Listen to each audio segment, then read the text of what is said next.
नमस्कार, अनसुनी आवाज में आपका स्वागत है। और आज हम स्वतंत्रता के आंदोलन 1857 से 1947 तक हर कदम पर तेज हुई आज़ादी की लड़ाई, ये बहुत सारगर्भित और बहुत महत्वपूर्ण विषय है। मैं अपने दर्शकों से निवेदन करना चाहूँगा कि आप अनसुनी आवाज़ के पेज को फॉलो कीजिए। हमको यूट्यूब पे भी आप सब्सक्राइब कर सकते हैं। आज के पैनलिस्ट में स्वागत करना चाहूँगा प्रेरणा अंशु पत्रिका के कार्यकारी संपादक पलाश विश्वास जी से। आप वरिष्ठ पत्रकार हैं और रुद्रपुर शहर के जाने माने शिक्षाविद हैं संजय सिरनेश सर, जो हमारे साथ अनसुनी आवाज़ के साथ समय समय पर पैनलिस्ट की भूमिका निभाते रहते हैं। और आज भी हम इस महत्वपूर्ण विषय पर चर्चा सर के साथ करेंगे। जैसा कि 1857 में जो सैनिक विद्रोह होता है और उस विद्रोह के बाद कंपनी राज का समापन होता है और महारानी विक्टोरिया के आदेश पर घोषणा पत्र जारी किया जाता है और उस घोषणा पत्र को ब्रिटिश क्राउन के तहत भारतीय सत्ता संभालने का अधिकार प्राप्त होता है। और 2 अगस्त 1858 में गवर्नमेंट ऑफ इंडिया एक्ट आता है। पलाश विश्वास जी समेटेंगे कि किस तरीके से गवर्नमेंट ऑफ इंडिया एक्ट आया और इंग्लैंड की महारानी को भारत की भी महारानी यानी कि राजा का दर्जा दिया गया। क्या कहेंगे पलाश जी? नहीं, यह बहुत महत्वपूर्ण है क्योंकि जो 1757 से लगातार जो विद्रोह हो रहे थे, जन विद्रोह हो रहे थे, तो उसके मद्देनज़र ईस्ट इंडिया कंपनी का राज तो खत्म कर दिया और ब्रिटिश हुकूमत ने स्वतंत्रता, समानता और न्याय के वादा किया। जो घोषणा पत्र था उसमें ये कहा गया था और इसके साथ ये भी कहा गया था कि रियासतों को पूरे अधिकार मिलेंगे, रियासतों को स्वायत्तता देने का वादा किया। और इसके बाद महारानी ने सत्ता संभाल लिया, उनको भारत की साम्राज्ञी भी घोषित कर दिया गया। विद्रोह जो है व्यापक था और आम पूरे हिंदुस्तानियों की उसमें सहभागिता थी। बावजूद उसके अंग्रेजों का जो एक बड़ा महत्वपूर्ण कदम होता है कि वो ना सिर्फ गवर्नमेंट ऑफ इंडिया एक्ट लेकर आते हैं बल्कि इंग्लैंड की महारानी को भारत का राजा होने का दर्जा देते हैं। ये जो दुस्साहस वाला जो काम है, कदम है, वो तमाम सारी चीज़ों के दमन के लिए, तमाम सारी चीज़ों को धता बताने के लिए एक तरीके से सुनियोजित तरीके से किया जाता है। ना, ये तो ये हुआ कि ब्रिटिश साम्राज्य का उपनिवेश बन गया इस घोषणा पत्र के साथ। इसका इम्प्लीकेशन है ब्रिटिश साम्राज्य का उपनिवेश बन गया। जैसे ब्रिटेन, ये बर्मा भी बना, सिंगापुर बना, श्रीलंका बना, अफगानिस्तान बना और दुनिया भर में जो उपनिवेश थे उन उपनिवेशों में भारत भी शामिल हो गया। संजय सर, जो 1857 की क्रांति है, बदलाव है, विद्रोह भी जिसको कहते हैं, अलग अलग नामों से उसको पुकारा जाता है, इस पूरे आंदोलन को आप किस तरीके से देखते हैं? 9 अप्रैल को जी सबसे पहले जो स्वतंत्रता सेनानी थे मंगल पांडे को फांसी दी गई 57 को, और साथ में 24 अप्रैल को मेरठ में कुछ घुड़सवार दस्ते ने विरोध व्यक्त किया कि वे उन कारतूसों का इस्तेमाल नहीं करेंगे जिसमें चर्बी लगी है जी। और उसके वजह से इन लोगों को जो है नौकरियों से निकाल दिया गया और उनको जेल दी गई। इसके विद्रोह में ही 10 मई को ये मेरठ में एक विद्रोह हुआ जिसमें सैनिकों ने बैरक तोड़ के बाहर निकल गए और उन्होंने दिल्ली को कूच कर लिया। और दिल्ली में कूच करके वो एक बहादुर शाह जफर को उन्होंने राजा घोषित किया।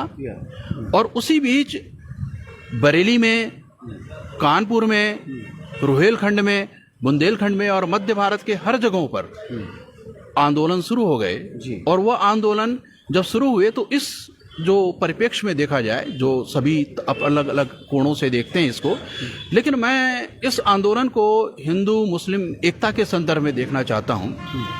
बड़े विशिष्ट बात है कि हिंदू सैनिकों ने विद्रोह किया, मुसलमान को नेता बनाया और उसके बाद उस जो सैनिक कमेटी थी, उस कमेटी का जो सर्वश्रेष्ठ नेता था वो वक्त खान था, जो बरेली के में जो है तोपखाने का सूबेदार था। और उसने उसको पूरी तरह से लीड किया।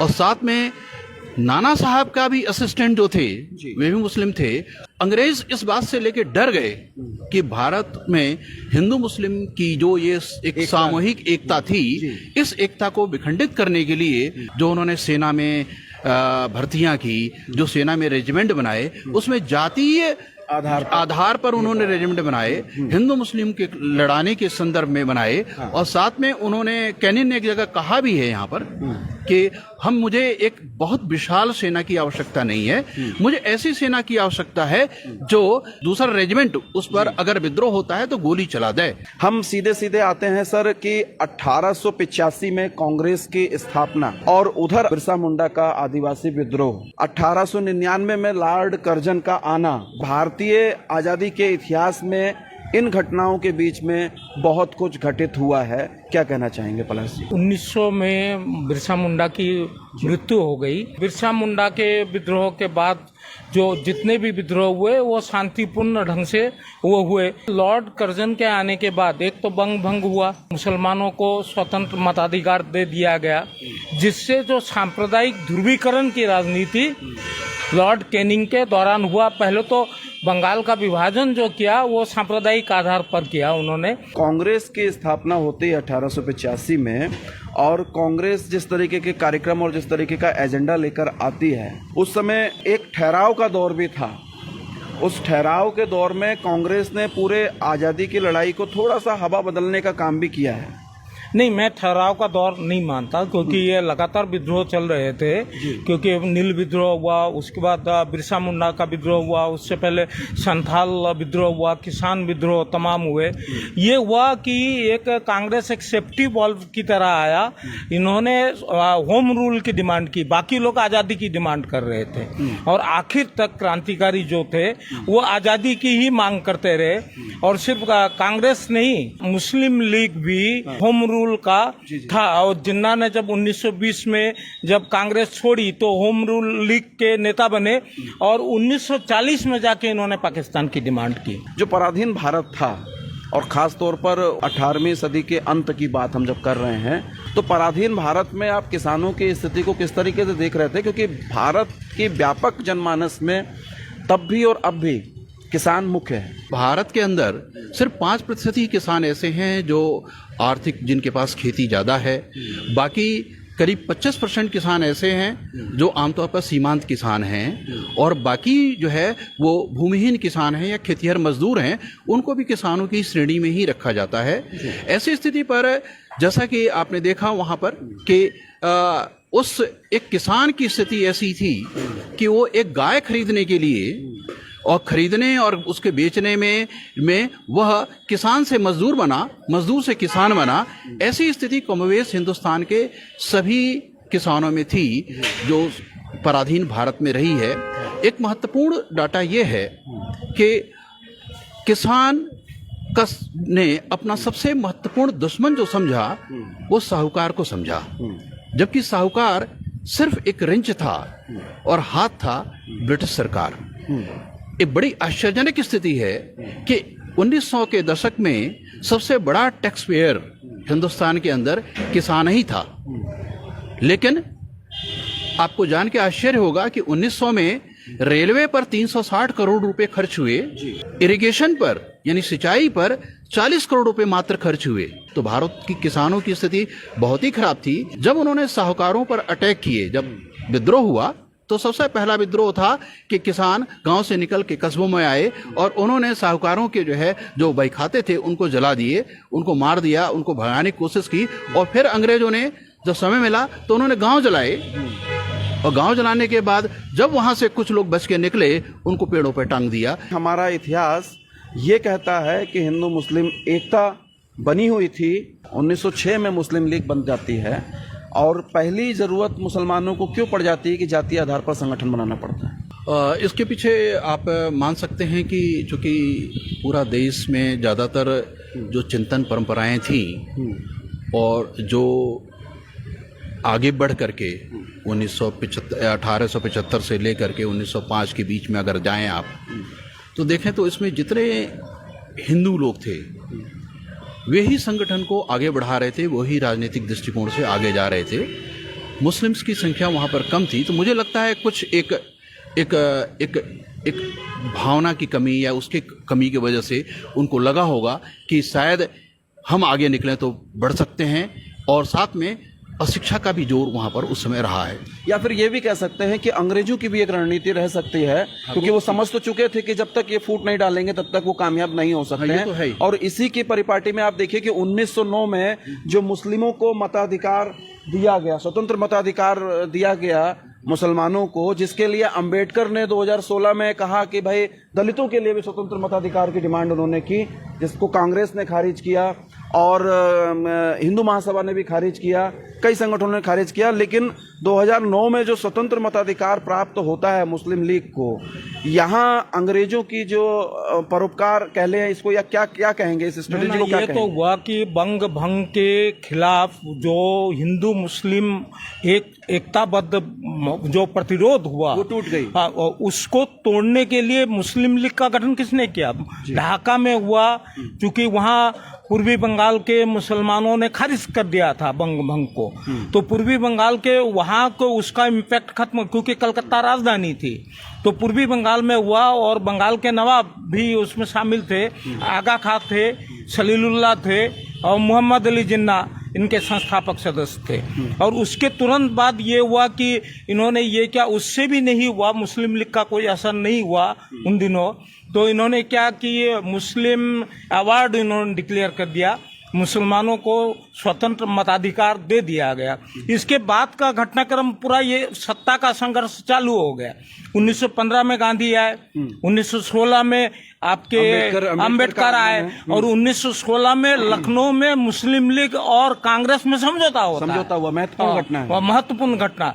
फिर उसके बाद 1920 में जाके कांग्रेस दो फाड़ हो जाता है, क्योंकि कांग्रेस में होम रूल के पक्ष में, ब्रिटिश हुकूमत का विरोध न करने के पक्ष में ज्यादातर लोग थे। तो जब असहयोग आंदोलन की घोषणा गांधी ने की, तो एनी बेसेंट, बिपिन चंद्र पाल और मोहम्मद अली जिन्ना भी कांग्रेस में थे। इन्होंने कांग्रेस छोड़ दी और इन्होंने होम रूल लीग नई पार्टी बनाई। और कांग्रेस के इसी टुकड़े के साथ, इसी विभाजन के साथ कहीं ना कहीं आप देखिए कि देश के भीतर क्रांतिकारी आंदोलन की गुंजाइश तेजी से बनने लगी थी, क्योंकि ब्रिटिश हुकूमत की ओर से भी आक्रमण लगातार जारी थे और उधर रूस का पूरा प्रभाव था, क्योंकि रूस के अंदर क्रांति हो चुकी थी 1919 में और समाजवादी क्रांति थी, वहां पर कम्युनिस्ट विचारधारा का बहुत गहरा प्रभाव था। और हमारे भारतीय कम्युनिस्ट आंदोलन के जो अगुआ थे, खासतौर पर भगत सिंह को हम बात करते हैं, या जो गदर पार्टी भी बाद में बनती है 1923 के आसपास में, तो ये जो क्रांतिकारी आंदोलन है वो आंदोलन तेज होता है। हालांकि आप 1908 की घटना का अगर जिक्र करें तो खुदीराम बोस को, जो 13 साल की उम्र में होते हैं, उनको फांसी दे दी जाती है, और इस फांसी का विरोध ना कांग्रेस करती है ना मुस्लिम लीग करती है। और एक तरीके से बड़ी निराशाजनक तरीके से ये बात सामने आती है कि एक छोटे से अबोध बच्चे को इस अपराध में कि उसने अंग्रेज अफसर की हत्या की है, उसकी बेटी की हत्या की है, खुदीराम बोस को फांसी दे दी जाती है।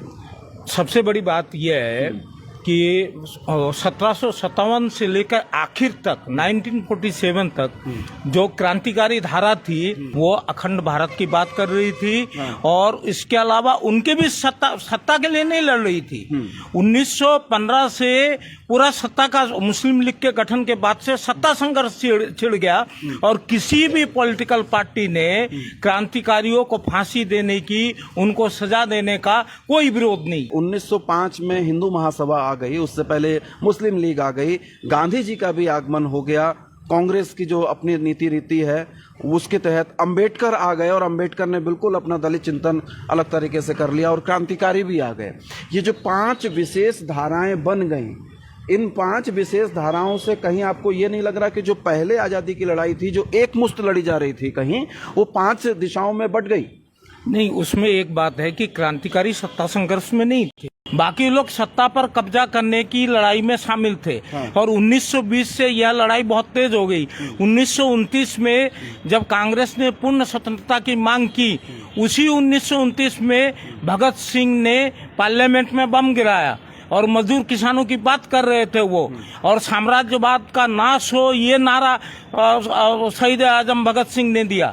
शहीद आजम भगत सिंह की जो विचारधारा थी उससे साफ जाहिर होता है क्रांतिकारियों की दिशा अलग थी, और इसमें 1925 में कम्युनिस्ट पार्टी का भी गठन हो गया था और 1925 में गदर पार्टी का भी और गठन हुआ। 1925 में ही राष्ट्रीय स्वयंसेवक संघ आरएसएस का गठन भी हुआ।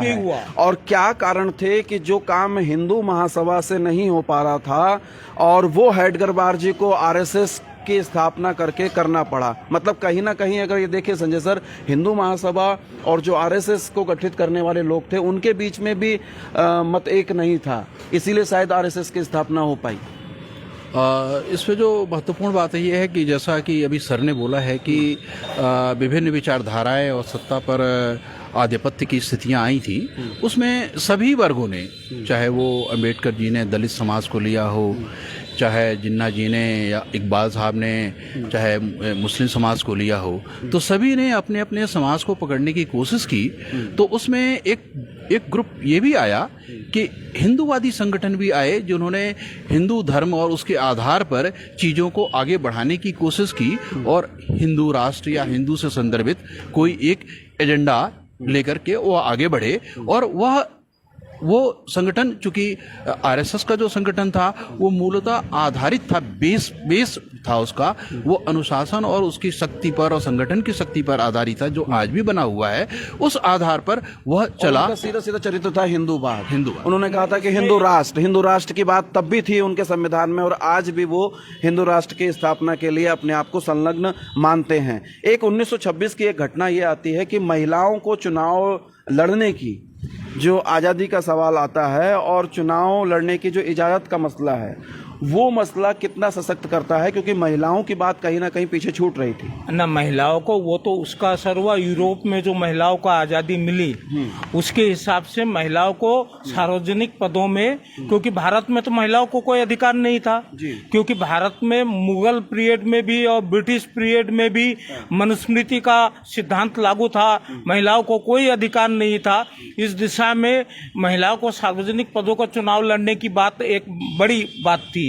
और ऐसे ही ये ऐसा ही है जैसे अंग्रेजों ने नवजागरण के दौरान सती प्रथा निषेध कानून बनाया, विधवा विवाह का कानून बना, जो समाज सुधार की दृष्टि, इसका पॉलिटिकल इम्प्लीकेशन उस ढंग से नहीं है।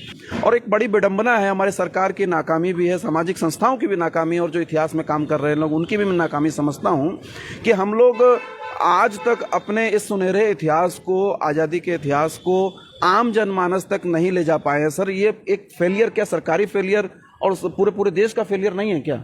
हमारे पूर्वजों ने किस प्रकार स्वतंत्रता प्राप्त की है, वो क्रम क्या रहा है, उसमें भारतीय चिंतन परंपरा कितनी शामिल रही है, उसमें जो विज्ञान का क्या रोल रहा है, और साथ में उसमें जो है वो किसानों का, मजदूरों का, उनमें क्या रोल है, और साथ में उसमें कांग्रेस या गैर कांग्रेस सरकारें जो बनी रहीं या जिन्होंने बनाया उनका क्या रोल है, और अंग्रेज ने किस तरह से अत्याचार किए और किस तरह से दिक्कतें पैदा की, किस तरह से रोड़े अटकाए, और उन्होंने भारत को सिर्फ एक गोदाम के रूप में देखा और यहाँ से वो माल ले जाते रहे और यहाँ को उन्होंने छोड़ दिया उसी हालत में।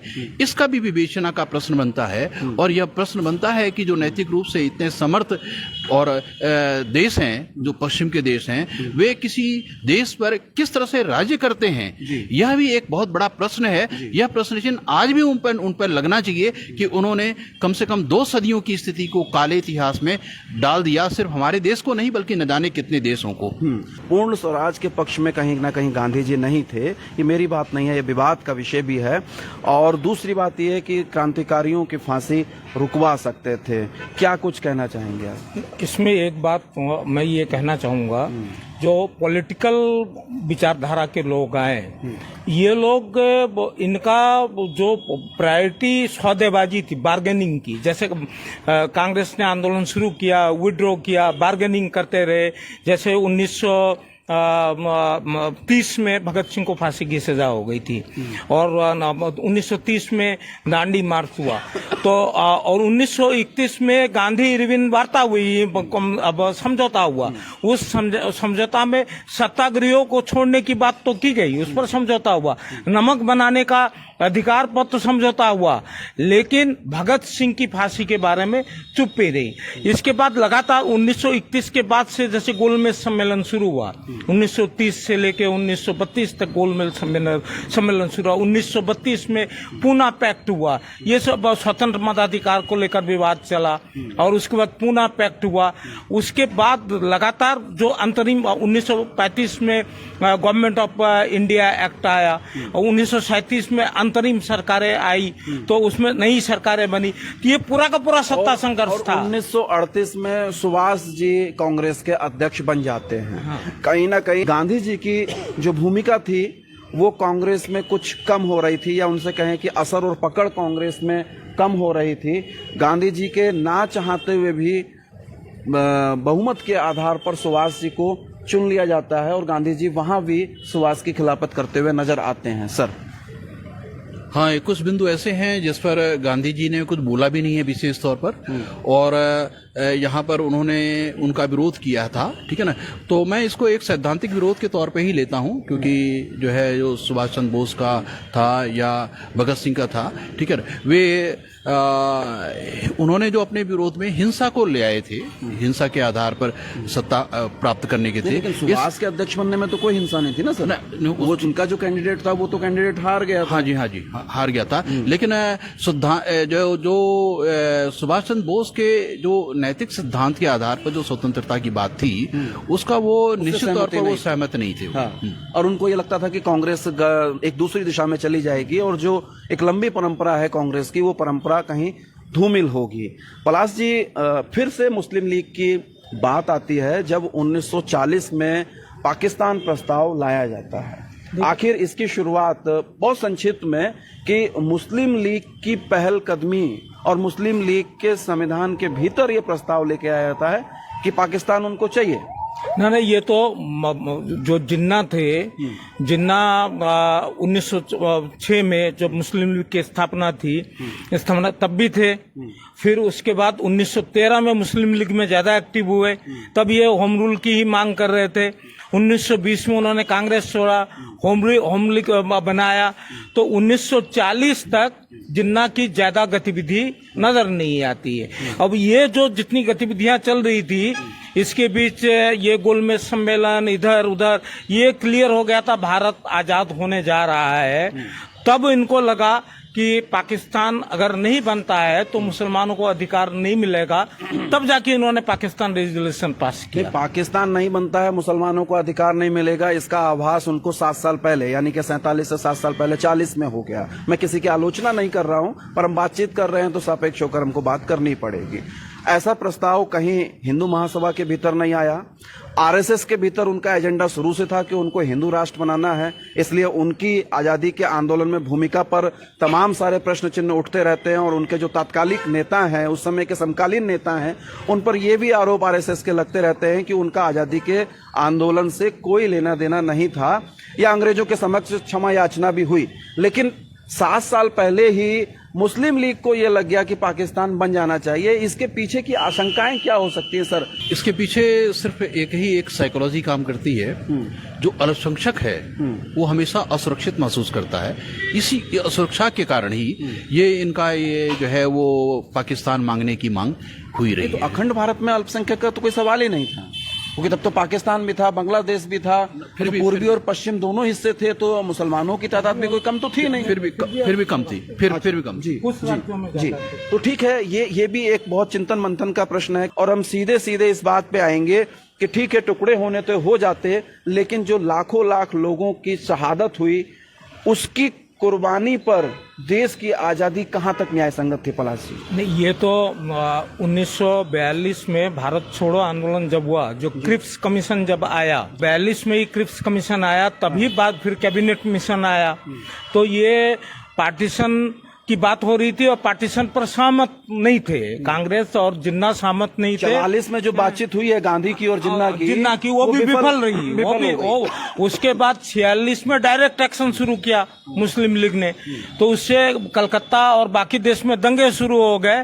तो उसके बाद कांग्रेस ने 1947 के जनवरी में जाके पार्टीशन को मंजूर किया, 6 जनवरी को पार्टीशन। लेकिन वो सारी पृष्ठभूमि बन गई थी, ये बननी शुरू हुई थी जो आपका अंतरिम सरकार में जो सत्ता, जैसे मुस्लिम लीग की सरकार बनी थी बंगाल में, मुस्लिम लीग की सरकार बनने के बाद वो सरकार गिरी और बाकी जगह पे, अधिकांश जगह पे कांग्रेस की सरकार बनी और उन सरकारों में हिंदू नेता थे।